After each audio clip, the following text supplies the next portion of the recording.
Hello साथियों, जय श्री कृष्णा, राधे राधे। मैं बिल्कुल अच्छी हूँ। आशा करती हूँ मेरा यूट्यूब परिवार भी अच्छा होगा।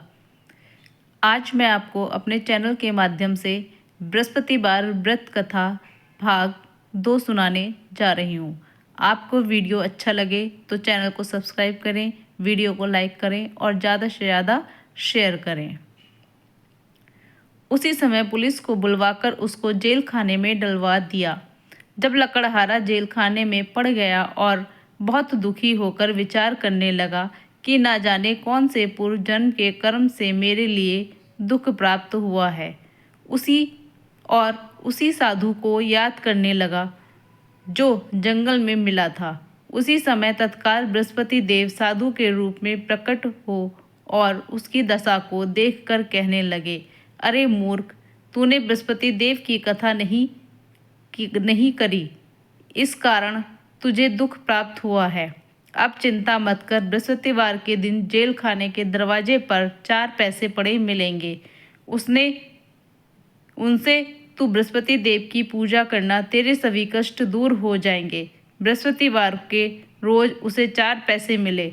लकड़हारे ने कथा कही। उसी रात्रि को बृहस्पति देव ने उस नगर के राजा को स्वप्न को जेल खाने में बंद कर दिया है। वह निर्दोष है, वह राजा है, उसे छोड़ देना। रानी का हार उसी खूंटी पर लटका है। अगर तू ऐसा नहीं करेगा तो मैं तेरे राज्य को नष्ट कर दूंगा। इस तरह रात्रि के स्वप्न को देख राजा प्रातःकाल उठा और खूंटी पर हार देखकर लकड़हारे को बुलाकर क्षमा मांगी तथा लकड़हारे को योग्य सुंदर वस्त्र व आभूषण देकर विदा किया तथा बृहस्पति देव की आज्ञानुसार लकड़हारा अपने नगर को चल दिया। राजा जब अपने नगर को निकट पहुंचा तो उसे बड़ा आश्चर्य हुआ। नगर में पहले से अधिक बाग, तालाब और कुएं तथा बहुत सी धर्मशालाएं, मंदिर आदि बन गए हैं। राजा ने पूछा, यह किसका बाग और धर्मशालाएं हैं? तब नगर के लोग कहने लगे, यह सब रानी और बांदी के हैं। जो राजा को आश्चर्य हुआ आया और तब रानी ने यह खबर सुनी कि राजा आ रहे हैं तो उसने बांदी से कहा कि हे दासी, देख राजा हमको कितनी बुरी हालत में छोड़कर गए थे। हमारी ऐसी हालत देख यहाँ को चलने लगा। मार्ग में उसने देखा कि कुछ आदमी एक मुर्दे को लिए जा रहे हैं। उन्हें रोककर राजा ने कहने लगा, अरे भाइयों, मेरे बृहस्पति देव की कहानी सुन लो। वे बोले, लो, हमारा तो आदमी मर गया है, इसको अपनी कथा की पड़ी है। परंतु कुछ आदमी बोले, अच्छा कहो, हम तुम्हारी कथा भी सुनेंगे। राजा ने दाल निकाली और जब कथा आदि हुई तब मुर्दा हिलने लग गया और जब कथा समाप्त हुई तो राम राम करके मनुष्य उठकर खड़ा हो गया। आगे मार्ग में उसे एक किसान खेत में हल चलाता मिला। राजा ने उसे देखा और उससे बोला, अरे भैया, तुम मेरे बृहस्पति देव की कथा सुन लो। किसान बोला, जब तक मैं तेरी कथा सुनूंगा तब तक 4 हरैया और जोत लूंगा। जा, अपनी कथा किसी और को सुनाना। इस तरह राजा आगे चलने लगा। राजा के हटते ही बैल पछाड़ खाकर गिर गए तथा उसके पेट में बड़ी जोर से दर्द होने लगा। उस समय उसकी माँ रोटी लेकर आई। उसने जब यह देखा तो अपने पुत्र से सब हाल पूछा और बेटे ने सभी हाल कह दिया।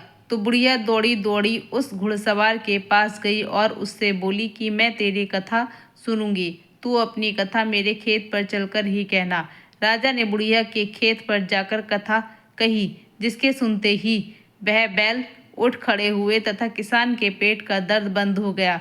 राजा अपनी बहन के घर पहुंचा। बहन ने भाई की खूब मेहमानी की। दूसरे रोज प्रातःकाल राजा जगा तो वह देखने लगा कि सब लोग भोजन कर रहे हैं। राजा ने अपनी बहन से कहा कि ऐसा कोई मनुष्य है जिसने भोजन नहीं किया हो, मेरे बृहस्पति देव की कथा सुन ले। बहन, पहले लोग यहाँ भोजन करते हैं, बाद में अन्य काम करते हैं। अगर कोई पड़ोस में हो तो देख आऊं।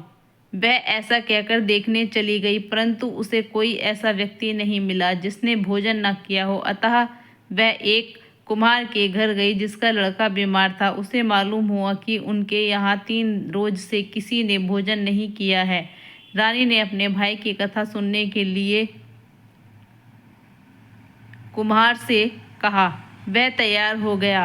राजा ने जाकर बृहस्पतिवार की कथा कही, जिसको सुनकर उसका लड़का ठीक हो गया। अब तो राजा की प्रशंसा होने लगी। एक रोज राजा ने बहन से कहा कि हे बहन, हम अपने घर को जाएंगे, तुम भी तैयार हो जाओ। राजा की बहन ने अपनी सास से कहा। सास ने कहा, हाँ चले जा, परंतु अपने लड़के को मत ले जाना, क्योंकि तेरे भाई के बहन ने कोई अपने औलाद भाई से नहीं कहा, है। हे भैया, मैं तो चलूंगी, परंतु कोई बालक नहीं जाएगा। राजा बोला, जब कोई बालक नहीं चलेगा तब तुम क्या करोगी? बड़े दुखी मन से राजा अपने नगर को लौट आया। राजा ने अपनी रानी से कहा, हम निर्वंशी राजा। बहन ने यह शुभ समाचार सुना तो वह बहुत खुश हुई तथा बधाई लेकर अपने भाई के यहाँ आई। तभी रानी ने कहा कि घोड़ा चढ़कर तो नहीं आई, गधा चढ़ी आई। राजा की बहन बोली, भाभी, मैं इस प्रकार ना कहती तो तुम्हें औलाद कैसे मिलती? बृहस्पति देव ऐसे ही है, जिसके मन में कामनाएं हैं सभी को पूर्ण करते हैं। जो सद्भावना पूर्वक बृहस्पति देव का व्रत करता है एवं कथा पढ़ता है अथवा सुनता है, बृहस्पति देव उसकी मनोकामनाएं पूर्ण करते हैं।